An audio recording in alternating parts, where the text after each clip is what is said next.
Welcome back to the Lipedema podcast. We are your host, Shell. We are joined by a special guest, lipedema warrior, Jess Marchuka. Jess, welcome to the Lipedema podcast.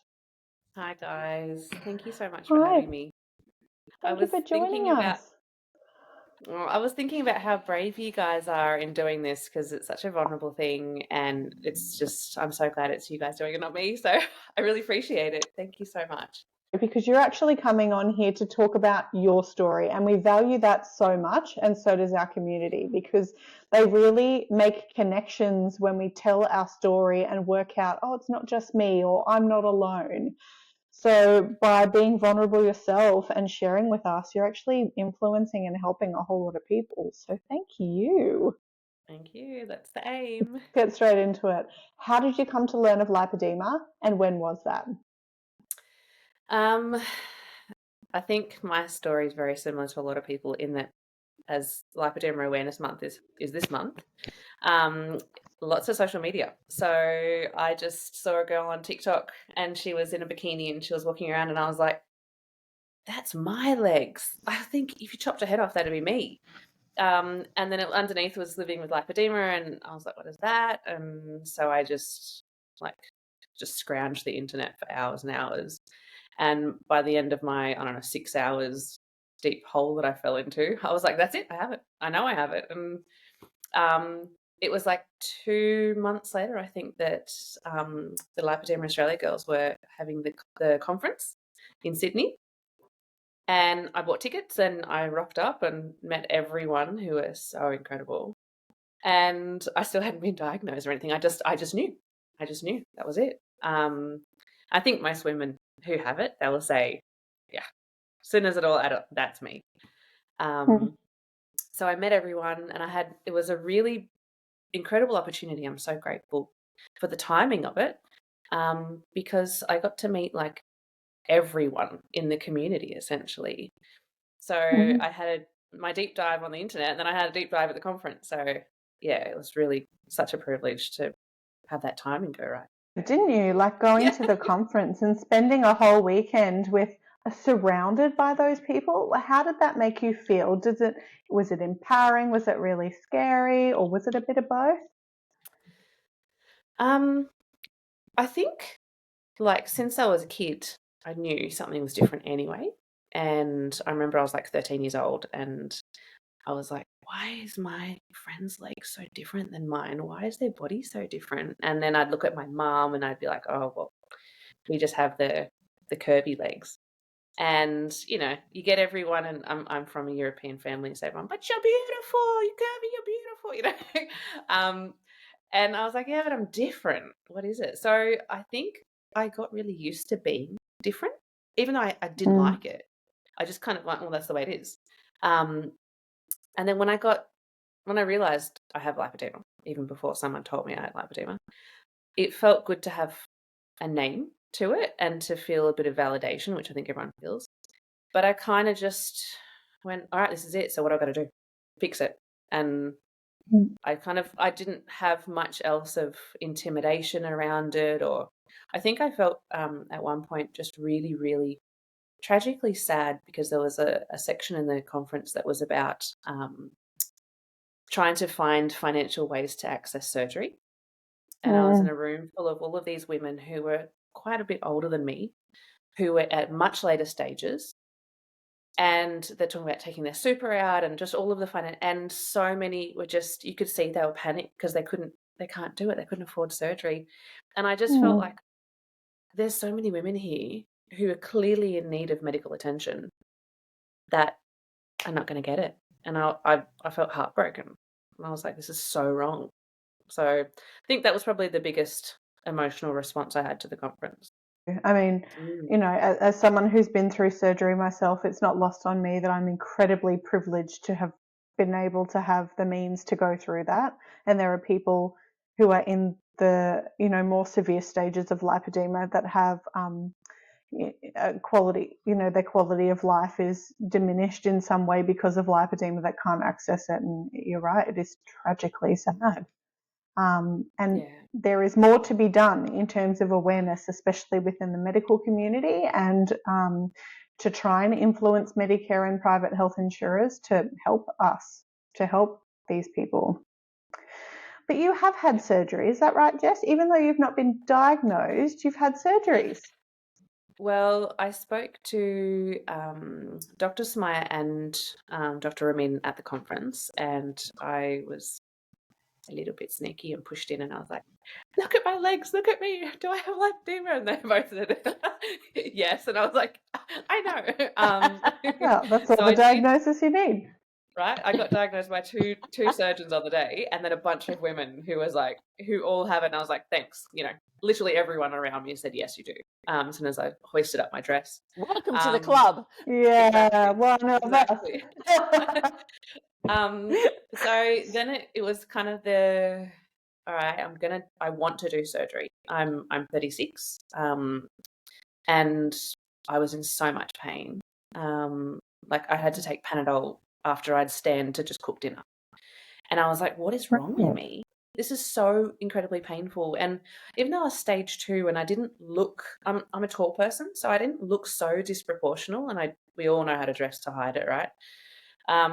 So people didn't think anything much of it. No, you're just a curvy girl, you're just tall. But the pain was really, really bothering me so much. Just more standing. I just couldn't stand. And I was like, What kind of pain were you experiencing? Can you describe your pain? Yeah, it's like a period cramp in my legs. Or for any men listening, that deep aching. Yeah, it's just a internal kind of, or like a throbbing headache at the back of your head, but just in your legs. So I was just like, this is not normal. So that's why I opted to look into surgery, because I just wanted quality of life while I still could. And I was acutely aware that this is very progressive, and my stages compared to my mum at my age are further advanced. And my mum doesn't actually have pain. I do. So really interesting. And I was starting to gaslight myself, like, do I really? Am I wanting this because I just hate the shape of my legs? No, I really do have pain. Like, I wouldn't be taking Panadol if I don't, So I was like, is this because it's such a big, big thing to undergo, financially, physically, and everythingly. So I ended up talking to Dr. Smaya and Dr. Amin at the conference.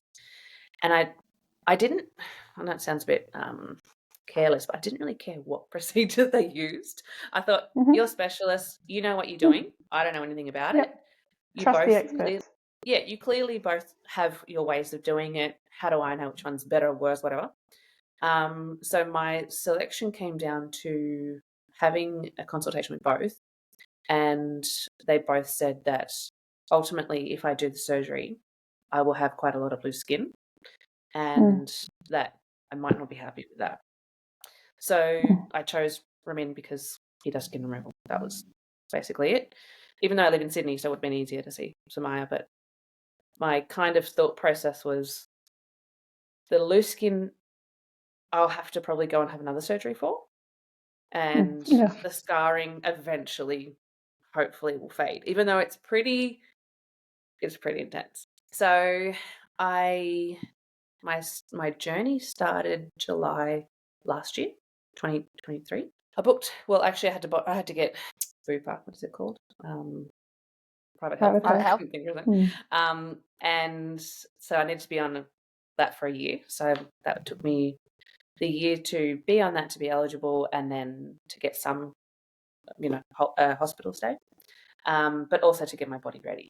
You've spoken to both surgeons, and they both express how much you need to prepare your body.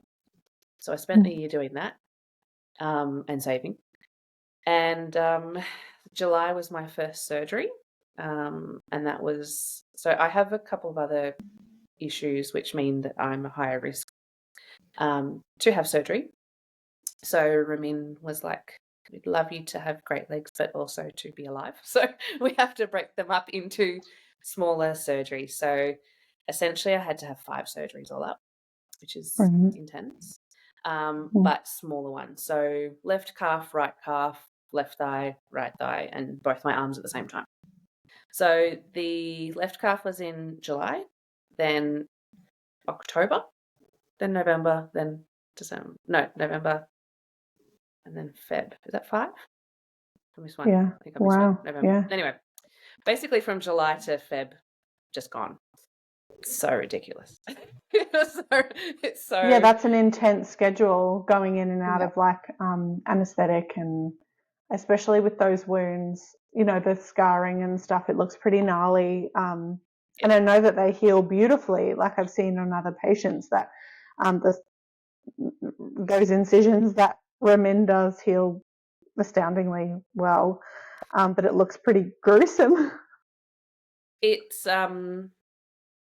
I think one of the reasons why, I wanted to come on here and talk about it is that I think it was really important to discuss managing expectations around this, because I think I was really naive in thinking, oh, well, it's just small surgeries. Like if people can do one full leg and then 3 months later they can do another full leg, like I can do it every 6 weeks because it's just half the time, it's half the leg, and also the expectations of how things are going to go, how smoothly. I think I was just naive, and if you knew me really well, I just jump into things a little too hastily. But in saying that, I wouldn't change really anything. But there are some things that had come up that I didn't expect. So it was really weird. I had my left calf done first, and I come up out of surgery, and it actually went really well. Pain management was all good and everything. But just looking at this new calf, it looked so skinny. It was so bizarrely thin and tapered, and I was like, what is this? But I had the other calf to look at. And so my left calf was like abnormally skinny to me, and I didn't identify that's not my leg. And then my right calf, my chunky one, looked so much bigger proportionally next to the skinny one that I was like, have I always been that huge? And I didn't like either. I was like, the skinny one's weird. The big one is yuck, and it's not me, and it's not, and it's full of disease. And I just went, I hate both. And in the meantime, everyone's like, that's such a beautiful calf. Look at your sexy calf. And if they felt that way, that's fantastic. But I was just like, but it's not me. It's not, I don't recognize that girl. And then it just progressively got worse with each surgery that I was like, I thought once this is done, I'm just going to be in love with my legs because they're going to be, quote, normal. But actually I was like, I don't know this girl. So it was really weird. And I think I haven't really heard many people talk about this disconnect with their body. And I started looking, and I thought, is this body dysmorphia? And I did a bit of research, and body dysmorphia is a perceived flaw.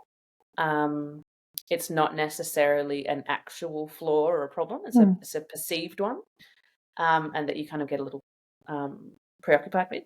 I thought, this is not perceived.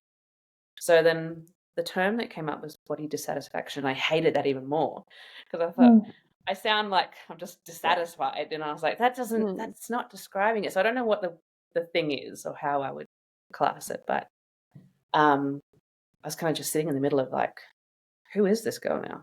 And I didn't know I was going to have like a mentee B, I didn't know I was going to go and do that in between. I thought I was just going to deal with the pain and like, pain's over. Okay, back to normal. We don't get prepared enough for the mental side of things. So that, like you said, that disconnect. Like you've spent, you said 36 you are? You spent 36 years accepting this body. This is what my body looks like. I've just got chunky legs. Then all of a sudden, chunky legs gone, and you're supposed to just go, hey, yeah. That's not realistic. Not It's realistic at all. But I thought it would be. So I thought, like a more extreme version of getting like a really wild hair change. Like all of a sudden, like you're a blonde, long hair, and all of a sudden you've got like short hair, bangs, and like full brunette, and you can't recognize yourself in the mirror. And every time you see the mirror, you're like, oh, that's Oh. me. But it's like absolutely personified. Yeah.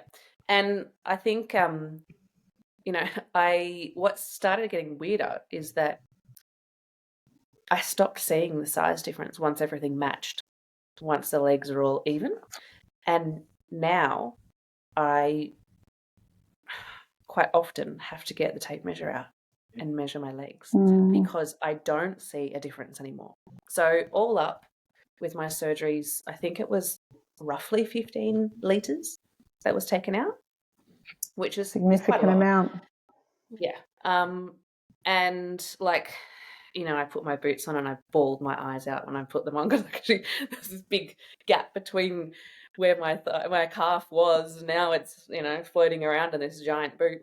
And I have to put my boots back on or I have to measure because I look down when I'm in the shower or whatnot and I'm like, it's the same. I did all this and I look the same. I can't see the difference. And my hubby's like, Jess, it's not the same. It's completely different. And so going from this disconnect where that's not me to no, now I'm the same as before, there's nothing stable about that, which is disconcerting. No.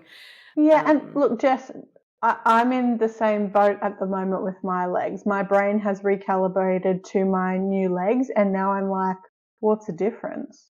Pre-surgery, post-surgery, which is such a weird place to be in. Because you're like, unless you see like photos side by side, yeah, I don't notice. Yeah, and I feel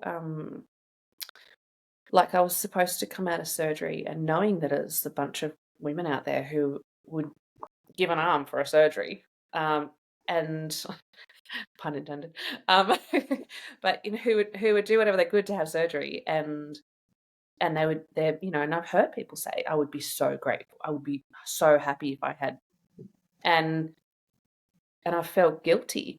Then why aren't I? Why am I still struggling? And so I felt guilty, like, oh, I should just be blissfully grateful that I got to do this and I'm out of pain and I'm supporting myself for the future and that I've done all these proactive things and like, you're a tough girl because you've been through surgery. And I'm like, well, why am I falling apart after surgery when I'm all healed up? So yeah, I think the kind of one of the reasons to come on here was just to show that the ebbs and flows, the ups and downs, the disconnects is normal, even though you really don't feel normal. That's something that maybe to just factor in if you're considering surgery, is that you need to really factor in your mental health more than what I anticipated or knew how to do. And I think people that haven't gone through surgery and are longing for surgery probably find that really difficult to hear. When you talk about the struggles post-surgery or through surgery, it's almost like I attribute it to women who long to be mothers and women who are mothers but who, quite rightly express their, frustrations and exhaustion and all of that. And then these women who are longing to be mothers are like, but if I was able to have kids, I would be so grateful. I'm like, well, you can be both. You can be both grateful and struggling with the hardships of this. And that's the same with lipedema surgery. We 100%. are grateful that we had the means to be able to do it and the experience, and then we have the results. But we also deal with all of these post-surgery issues with the body dysmorphia or body dissatisfaction, as you found out. Like, we can be both. We can be all. We're multifaceted. Yeah, and I think I'm trying to learn to come to terms with that, and whatever the changing view of my body is in the minute, and so a couple of other things that I didn't really think about that, or I thought about but I didn't know would affect me so much, was scarring. So I thought, for myself, I thought, I don't really care, like, it's not a big deal, and it's on the inner under part of your arms and the inner thighs, and like, it's not that big a deal. But the deal that people make of it is big. So Is it? I've noticed, and probably because I've been showing them in the very early stages, And I mean, it's a huge cut. It's from armpit to elbow on the arms, and from groin to, I got mine done to mid calf. So it's quite confronting when it's all red and fresh. Of course. But you have, and I'm a driving instructor, so I've got a lot of students, and they're young, so I have a very big audience of young people, which I'll talk about. Don't let me forget to tell you about that. But I'll sit and I'll have my arm up and on the windowsill for a second, or I'll be talking and I'll put my arm out, and then they go, "What happened?" And all the guys are like, "That's a gnarly scar, Jess." And I'm like, "Yeah, I got bitten by a shark," So that kind of thing. But it's other people's responses that were like, "Oh, people really see this, and it's a big deal for them." So then it started to become a big deal for me, but it never was a big deal for me.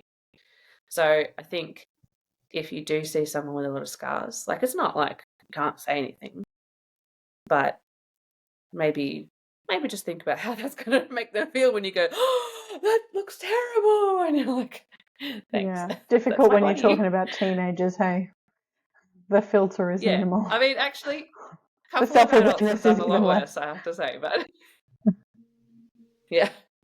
But speaking about kind of lipedema awareness month, I had a really interesting experience with one of my students, and the scars are actually a segue to talk about it, because people are like, "Oh, what happened?" Sure.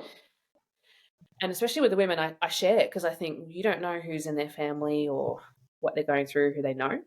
And one of my students actually, she was like, "I think I have that. I think I have that." And I was like, she's 26. And I was like, "Well, my experience is trust your gut. If your gut rings alarm bells, that you're the biggest advocate for yourself. So if you believe it, your gut's telling you, then go and do something about it." And actually, at the end of our driving lesson, I was like, she's like, "Can you have a look at my legs? Can you check? Because you've been through it." And I was like, "Yeah, okay." So she, showed me a calf and showed me, and I said, and I gave a little squeeze. I said, "Can I squeeze your leg?" And she goes, "Yeah, yeah, yeah." And I squeezed, and she goes, "Oh, that's so sore." And I was like, "Do you get bruising?" She's like, "Yeah." I'm like, "Mm-hmm." "Do you get pain?" She's like, "A little bit." I'm like, "Mm-hmm." And I'm like, "See the little pockets around your knees?" "Mm-hmm." "See the," I'm like, "Girl, you got it. Go to the doctor." And she went, and her doctor just, "No, you don't. You're just obese. You need to blah, blah, blah, blah, blah." And she came home crying, and had such a horrible experience, which has a bright little moment at the end, because the doctor actually felt really bad for what she did and did a bunch of research, sent her an email and said, "I'm so sorry. It actually is a real thing. And I'm so sorry. Can you please come back in? I want to treat you properly. Like, I want to investigate this and look after you." So, wow, like, it's still pretty rubbish that the doctor did that, because that really set her into a spiral of shame and embarrassment and all that. But quite humble of the doctor to be able to say, "I was wrong." So that was a little micro win for awareness. So, very cool story. Yeah. So sometimes the scars make me feel horrible, and sometimes they can help people find solutions for their own problems. So I kind of, you're like a trying walking to learn billboard, to love it. just like those who wear their compression, out loud and proud. We're just walking billboards of our condition, spreading awareness. Yeah, exactly. Sorry. So we were talking about your surgery, but you did mention that, when you were younger, you felt different to your peers. I wanted to touch base on, as you've been growing up, were there other times of progression that you can pinpoint of your lipedema? So I think I was pretty steady for most of my teen years. I don't think I was drastically standing out, but I knew something was different. But it was 2020 when COVID hit and the world kind of turned upside down. And just in the family, there was people diagnosed with cancers, and a bunch of, like, just stressful and horrible things had all kind of piled on, that I started to really feel pain more than before, especially in my calves. And my hubby, like, who's been fantastic through the whole thing, he'd get up in the morning and I'd say, just before you have a shower, can you just squeeze my legs? Can you just squeeze my legs? This is before I got diagnosed, I knew anything about it. Which, my gut instinct was squeeze those legs, which I'm like, it was my pump before I knew to pump, So he would just like squeeze my legs and he's like, it's kind of weird, but like, yeah, cool. And then it just got worse and worse. And I saw my calves just kind of swelling and I was like, what's going on? So probably, I think food-wise, I don't think I noticed so much of a flare-up. I know that we're all talking about anti-inflammatory diets and strangely, I don't feel a big increase in carbs when I have carbs or anything. I do feel a lot of pain when I have alcohol, and really bizarre, but when I have garlic and onion, so weird. So weird. Yeah, I know. I'm like, well, I guess everything that is a European you like to eat. So I think it's really interesting when you talk about like anti-inflammatory foods as well. And because a lot of people ask me like, what should you eat? What shouldn't you eat? What kind of diet? And everyone is so individual on what causes inflammation. I mean, I don't think I've ever heard anyone say that garlic and onion cause them pain. And for me, I can't eat meat. Maps with IBS, garlic and onion are two of the big ones. So that could be something to do with it. Yep. Well, I tried, when I found out and I was going through this influx of all of this lipedema just growing on me like moss, I was like trying to figure out, what do I do? How do I, slow this down? What can I? And I tried everything that is suggested, everything. And keto did not work for me. And I really wanted it to. And I even bought those little strips that you pee on and make sure you're in ketosis and did all that stuff. And I was like really, really strict. And I just felt awful constantly because I don't eat meat normally. But I thought, well, if it's that's my health, I'm going massive to try. Change then. Horrible. Couldn't do it. So it's been a trek trying to figure out what's what. But even now, like going back to like expectations around surgery, I thought I'm going to feel, as soon as I have my surgery, I'm going to feel eternally grateful and I'm never going to go back to where I was. And I'm going to be such a little superstar of doing everything that I need to because I'm grateful and I'm not going to ruin this opportunity. But oh my goodness, give me Nutella because I am so tired. I am so emotionally tired. I'm so drained. It's the toll that it takes because I was driving from Sydney to Melbourne 5 times. My poor hubby was driving us back and forth. And general anaesthetic every time as well. Rough. Oh, yeah. That's a lot. People underestimate how much that takes out of you. And medication, because I'm not someone that takes medication generally. Pain medication does not also sit well with me. So I had a really, really big reaction to, so I was in extreme pain for, I believe it was my 4th surgery, the arms. And I just woke up in extreme pain. And the people in recovery were on top of it and they gave me something I've never had before. And it just absolutely knocked me over. So it was ketamine, and I've never taken ketamine. And it's essentially a horse tranquilizer. It works wonderfully. I didn't have an ounce of pain for a long time. Like it was beautiful for pain, but I just went into like a zombie state. And it puts you in a completely different frame of mind. You're like unable to function, basically. Unable to function. Well, I just sat and stared at the wall. And then when I kind of came to, I was sobbing. And then I went back to staring at the wall and then sobbing. And I did this, and they call it a K-hole. So it's when you go into that down. And I was in that for a month. I was in a deep depression. Like I would wake up, the first 2 weeks, I would wake up and I was like, why am I not dead? What's the point of all this? Like I should just, like I was, and I couldn't understand because I actually didn't really realize that was one of the side effects. I couldn't understand what happened. And so I was like, why am I failing at this? I've done the other ones and everyone's saying, but you've only got one to go. You've done so well. You're so strong. And I'm like, this is not normal. And I'm a jolly girl. This is not me, you know? And I just like, I'm a failure. I can't do this. But then I had one thigh left, so I couldn't be lopsided thighs forever. So I felt this intense fear that I have to go back. And so I ended up postponing that last surgery because I was just mentally not ready at all. And then I went back in and I realized, because I spoke to the anaesthetist and I was like, what the hell happened to me? And they're like, oh, we gave you a new medication.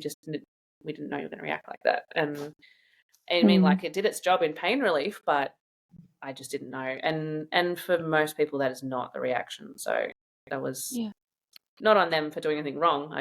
My body just did not like it. But the emotional toll lingered, and the fear then knocked into the next one. And so I think people thought each time I went for surgery that, oh, you're so strong. Oh, one more down, you know, one more done, only 3 to go, whatever.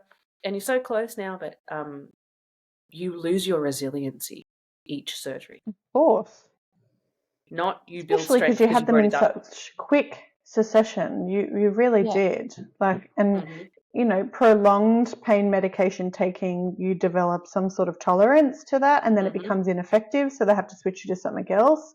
I find pain medication really, really tricky because if you're dealing with severe pain like we were dealing with post-surgery, or if you have an acute injury, your pain medication almost has to put you in a zombie-like state in order for it to be effective for severe pain, and then you can't function. And then your mental health goes down. It's like, it's such a slippery slope. And then you add on, well, now you're post-surgery, you should be doing all of these things to support yourself, and you should be eating, you know, perfectly clean, and you should be doing all this. And I'm like, I'm still like, just I'm in survival mode, people. I'm in survival mode. Yeah, I can't even get up to shower and deal with my basic needs. Yeah. Awful. Well, it was, the last one was in Feb, so what are we in? March, April, May. So 3 months post-op for my right thigh.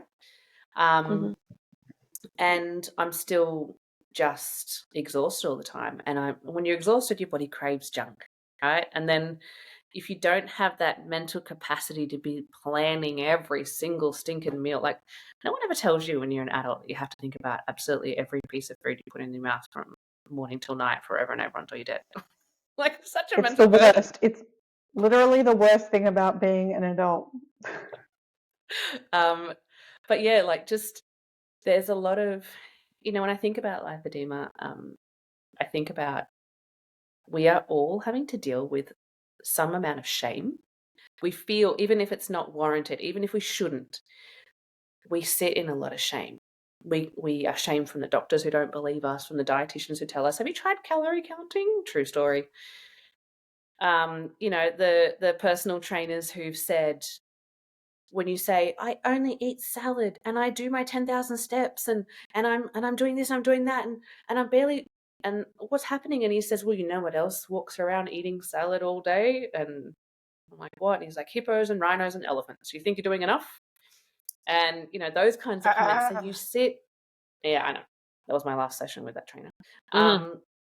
But we sit in shame constantly. We're shamed by, and then we put our own self-inflicted shame because our legs are not the same and we look different, and we look at that other person on social media and they look amazing and they've got it together and they meal prepped all of these beautiful meals in these little clear containers that look so perfect in the fridge, and you're like, how did your tomato not get soggy? But anyway, and you're just like thinking, how do I live up to all of this?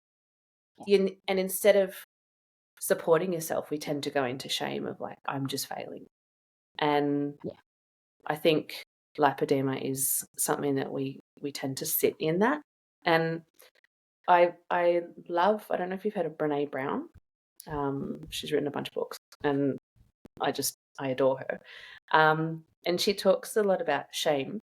And what I understood was that embarrassment is, you embarrassed me, or I'm embarrassed. I tripped over and fell, like that could potentially be funny in the future, but I'm embarrassed. Humiliation is you embarrass me. Guilt is I feel bad for something I've done wrong, so it might motivate you to do better in the future. And shame is the most destructive quality that we can have, which is I am bad. I am failing. I am the thing. So there's nowhere to go with that because we've just stuck ourselves in that. And I think that when I speak to a lot of girls who have lipedema, I think that's what I hear in majority of us, is that I am still that thing. Because you can't walk around for 36 years in these bodies being subliminally or even outrightly told you're not enough, and then go and have body positivity just like that. And so I think a lot of mental health work needs to be done around it, not just keto and a pump. I think because otherwise it's not sustainable to do all of the keto and the pumping and the meal prepping. And I mean, if you're anything like me, it just falls If apart. you don't think you're worthy, if you don't think you're enough, why are you even going to put any of that care into yourself? Absolutely. Yeah. Absolutely. And well, it's chronic, so it's not going to do much anyway. I'm just going to get worse, and it's really hard to stay on the right track and be positive because we are surrounded by shame. Yeah, body positivity right now. I wanted to give a shameless plug. Well, it's not shameless because it's not like I'm doing it, and it's for Shell, because Shell is presenting at the Lipedema Australia conference at the end of June, and her whole presentation is about body positivity being a rebellious act. So for those of you listening who completely identify with what Jess has been talking about, and if you haven't got your ticket to the Lipedema Australia conference, Shell and I actually have a discount code for our listeners. It is LA10% disc. So you can use that at checkout to get 10% off your Lipedema Australia conference, either in person or online. But very relevant to what we're talking about because it's all about body positivity. I'm looking forward to it, Shell. Yes, it's so exciting. So exciting. It is. But, and yeah, like you said, no one prepares you for that. And it's the same with any surgery, like weight loss surgery, any of that. If you don't do that work in figuring out who you are, accepting all that you are, it doesn't make a difference what size you are. It doesn't make a difference what your legs look like. Like, you're still going to feel like you aren't worthy. So, yeah. It was so weird. I was making dinner the other day, and I've got glass doors that are on the side, and I caught a glimpse of my reflection. And I was like, oh, these doors the reflection makes me look really thin. And I was like, oh. And then I moved and I got closer and I was like, oh, it's not making me. That's actually what I look like. But it was so like, I couldn't wrap my head around that was me, because I thought it was wrong. And I was like, I couldn't adjust to it being right. And I saw myself, I was on the train and the reflection hit, and I thought it was someone else because it was something I was wearing, if you can believe, I was wearing tights with a little mini skirt. Because, I'm like, well, I spent all this money on my legs, I better, while they haven't regrown and all of this from my Nutella binging, I better put some mini skirt on. And I saw my reflection and I was like, that's a cute outfit. And I was like, oh, that's me. And for a second I felt so much joy, and it's just this up and down roller coaster, right? Of trying to figure out who are we and what are we doing. It's because your body image hasn't changed yet. Your body's changed, but your body image hasn't caught up yet. And that's going to take some time. Yeah. Because what you think you look like isn't what you look like. Yeah. It's only what you're perceiving. And you haven't, I mean, it's like when you look at a photo of yourself when you were like 18 years old and you thought you were fat then, and then you're like, gosh, I was cute. Like, do we ever catch up and find that, like, I don't want to look at myself in 10 years and be like, I was cute, and can I just realize I'm cute now? Yes, have to wait. Right now. Own it right now. Own the cuteness. Yeah. But it's such an exhausting thing. And also, like, along with the mental health as being something that you kind of have to catch up on, I was telling a friend that another weird thing that happened post surgery was that my my nervous system was just shot. And so like my husband would walk past me and I'd get a shock and I was like really overreacting with this shock. And he's like, "What? I was, I'm home. Why are you acting surprised?" And I was like, I go into fight and flight real quick. Um, and I was like, "What's wrong with me? I'm overreacting." And my friend was like, "Yeah, but you need to remember that your body doesn't know that you did 5 surgeries to better your quality of life in the future. Your body thought you tried to kill it 5 times and that it's just survived." So I didn't think about it that way. I just was like, well, no, I did a good thing. My body doesn't know that. Even though Doesn't matter your so intention, your body doesn't know. Yeah. your body doesn't know. So Yeah. the catching up process, and you might talk to me in a year's time and I might be singing a completely different song. But 3 months post-op, and the journey so far, I think it's a part of it. So, if it can help someone, maybe there'll be one person out there that goes, "Yeah, I did feel like that," and maybe it'll help them. And if not, maybe I'm a cautionary tale. I definitely don't think you're alone in this, Jess. I Mm, definitely don't think you're alone. And another thing that has come up with one of our other guests was like shopping for clothes now. Like she still goes for her old size because her brain hasn't adjusted to the fact that she's now in a smaller size. So she's still buying oversized clothes. Well, they're oversized now, but it's her old mm. size and she'll put them on and it's way too big. But that's the size she associates herself with. So she's still buying those clothes. Have you had similar things happen? Well, because so over almost a 7-8 month period, I kind of just was in recovery for kind of perpetual recovery for that long.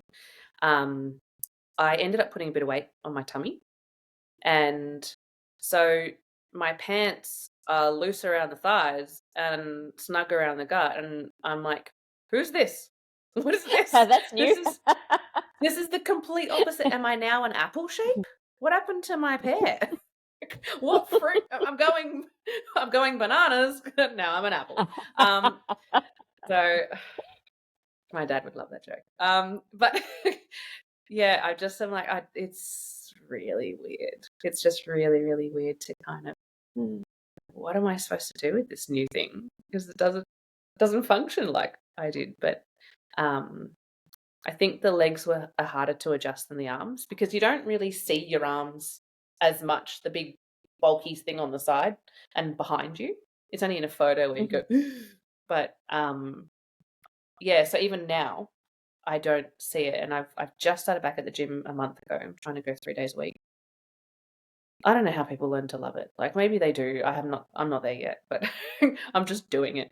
Um, but I'm doing all these weights and I'm looking at myself in the mirror and I'm like, "Oh, I don't see a difference, but I'll just do it. I'll just do it for the future, Jess. She'll be happy, I guess. Today's just to test it, but tomorrow's Jess will love it. But I don't see a difference. And actually, with some of the scars I'm doing in weights and stuff that you have to lift your arms up, and I look around who's looking at me and who's looking, if I'm wearing a t-shirt, who's looking at my arms, and no one cares at all. They're looking at I care. themselves, Jess. They're just looking at Yeah, it's themselves. true. Because I'm looking at myself. Checking themselves out. It's true. But it's just I think such a strange adjustment period. Pre-surgery, all the expectations of what you think is going to be like. I just wanted normal legs. I wanted legs that I never had to think about again. I didn't want supermodel legs. Well, I did. I really wanted supermodel legs, but I just wanted legs that I was gonna forget about. Like, how many times a day did you think about your elbows? You just don't. I mean, maybe you do. I don't. But if you think about any other body, but you don't really think about it. And I just wanted to have that complete, like the mental burden. Ease. Just go away. Yeah. Even I think the mental burden is just as heavy as these bloody legs physically. Yeah. But that doesn't go away when you suck the fat out. it takes a long time and a lot of work, just as much as pumping and exercising and gym and no Nutella. I still have Nutella. There's always room for Nutella. Yeah, I know. I don't know why Always it's my new room for kryptonite. Nutella. No, But I saw it was a quote like, no, you can't make everyone happy. You're not Nutella. Yeah, it's true. But Yeah. there is like, I go for it and I'll go and have a spoon and I'm like, this is the best thing in the world. And then as soon as I swallow it, I'm like, I'm such a bad person. Why did I do this? Like, I'm just ruining my whole surgery stuff. Like, what have I done? This is why. And you really have to like shut up because you're like, this is why you got this way. And when I know you're giving me the No, dirty. you're giving my evil eye. You can see my evil eye. That's clear. I'm looking away. But it's being real talk. Like, it's hard because you do, and as much as what I would say to someone younger is the entire opposite thing that I say to myself. And I catch myself. It's not a conscious thought. I catch myself going, oh, what do I do that for? I keep stuffing up. I'm failing at this, and like other people, that's why they're successful, and and things that I do that will just like sit with me for weeks. I was driving home and I was so hungry, and I drove past Macca's and I used the excuse that I had to go use the bathroom on the way home, but it wasn't that. It was, I lied to me. And I stopped in and they had this stupid deal for, it was like 20 nuggets for like $9 or something. And I was like, no, you're not going to eat 20 nuggets on the way home. Your husband's making dinner. He's making a delicious, healthy, nutritious soup. Well, of course, I drove out of there with 20 nuggets and guiltily stuffed them down my throat by the time I got home. And then got home and my hubby was like, here's your soup. And I was like, I don't want that soup. I'm not hungry anymore. I just had 20 nuggets. He's like, but I just made you this really good, healthy, nutritious soup. And like, I was like, yeah, I know. And I felt so guilty that these nuggets, sometimes I wake up in the middle of the night to go pee and these nuggets still haunt me. And I'm like, that's so stupid. It's so stupid. But I know that there's a bunch of women out there who I've had this conversation with in the lipedema group that are like, girl, I get it. And I just think it needs to be said. And there should not be any guilt. You would have enjoyed all 20 nuggets a lot more if you didn't feel guilty about your 20 nuggets. And just moved on as well. Enjoy the nuggets. Yeah. They're bloody delicious. Indulge on it. It's a human right. Yep. Soul. We got to feed our soul as well as our body. Yeah. And it does take work to get to that point, Jess. Yeah. I've been working on myself and my disordered eating since 2019. And as Tiana said the other day, I still have times where I do that sort of shit.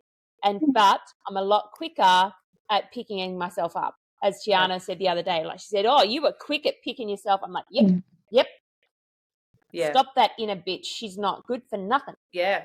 And it's exactly what I recognize in myself. Like, I know this is super unhealthy and this is destructive, and it's not. I try to live in such a way where I think we're all role models for our inner child. And so how we speak to ourselves, we're actually speaking to the little inner girl of us. So I really try to like catch myself and think, would I say that to a 5-year-old? Would I say that, to a 10-year-old girl? No.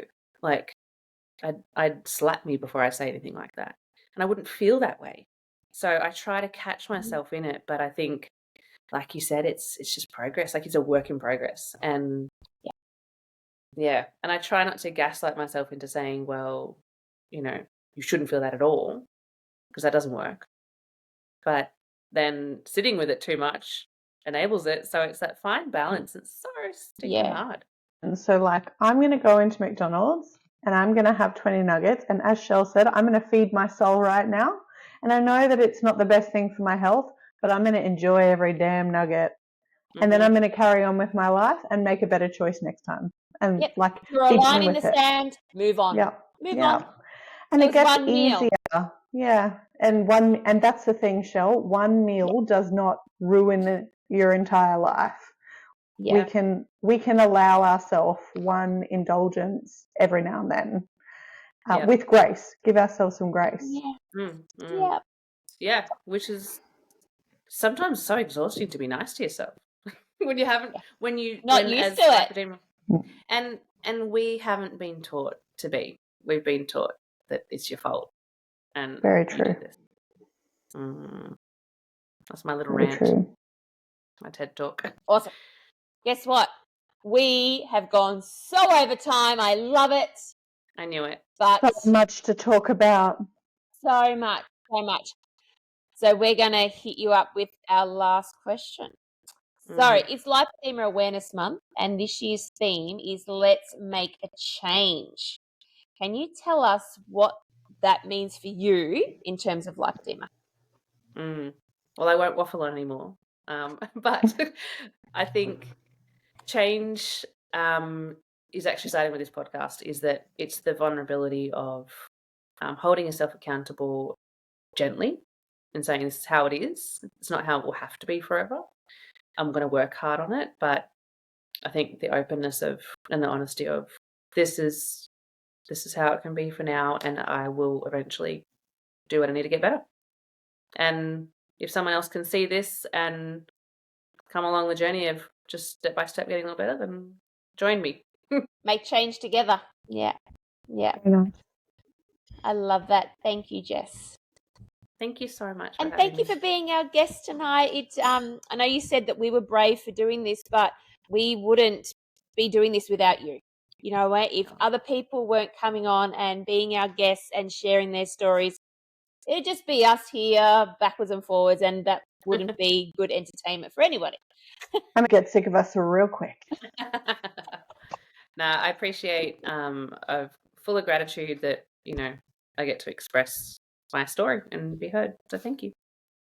Thank you, Jess. Bye. Bye. Bye, Jess.